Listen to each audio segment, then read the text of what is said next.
Selon Apocalypse 12, 11, les vainqueurs possèdent 3 armes pour triompher.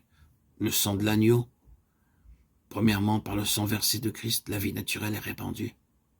Satan ne peut plus ainsi œuvrer en nous. Il se nourrit de la poussière de la terre et il n'agit que dans la vie naturelle.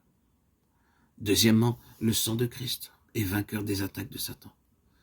Sous la protection du sang de Christ, nous ne serons pas vaincus comme les enfants d'Israël sous la protection du sang de l'agneau pascal. À la Pâque, le sang satisfait la justice de Dieu. Le sang répandu parle de la mort. À cause de cela, Satan ne peut pas nous vaincre. Et enfin, troisièmement, le sang de Christ répond à l'accusation de l'ennemi à cause de la parole de leur témoignage. L'activité de l'ennemi à l'égard de l'Église vise à renverser le témoignage. L'Église est le chandelier qui représente le témoignage. Pour renverser donc l'Église, Satan doit renverser le témoignage. Le témoignage mentionné ici est particulièrement en relation avec le témoignage apporté contre Satan. Les 3 citations dont le Seigneur s'est servi lors de la tentation au désert constituent le témoignage contre Satan. Nous devons témoigner contre l'ennemi. Quand il rappelle notre faiblesse, nous lui disons que la puissance de Christ est rendue parfaite dans la faiblesse. 2 Corinthiens 12, 9. Nous devons user de la parole de Dieu comme l'instrument de la victoire de Christ. Le sang est la base de cette victoire.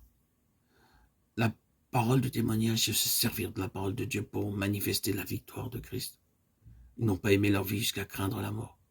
C'est-à-dire offrir notre corps et notre vie sans s'apitoyer sur nous-mêmes. Et comme Paul, dire « Je ne fais pour moi-même aucun cas de ma vie, comme si elle m'était précieuse. » Acte 20, 24.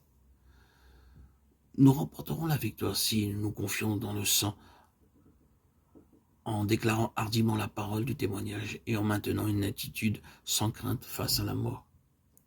Un tel peuple pourra accomplir la volonté définie de Dieu, rappelée dans Genèse 3,15. Comme le dragon qui attend pour dévorer le fils mâle à sa naissance, ainsi Satan nous persécutera et nous fera souffrir.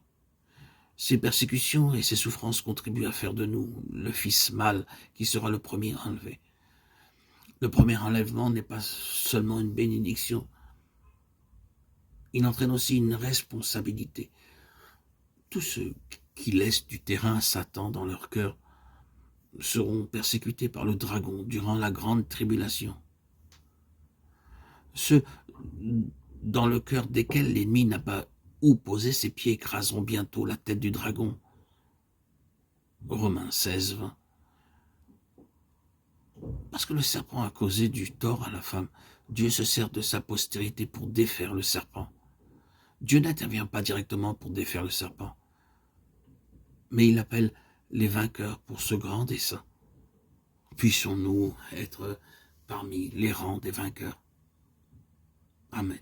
Alléluia. Gloire à Dieu au plus haut des cieux, et paix sur la terre aux hommes qu'il aime. À toi, Seigneur, tout honneur et toute gloire pour les siècles des siècles.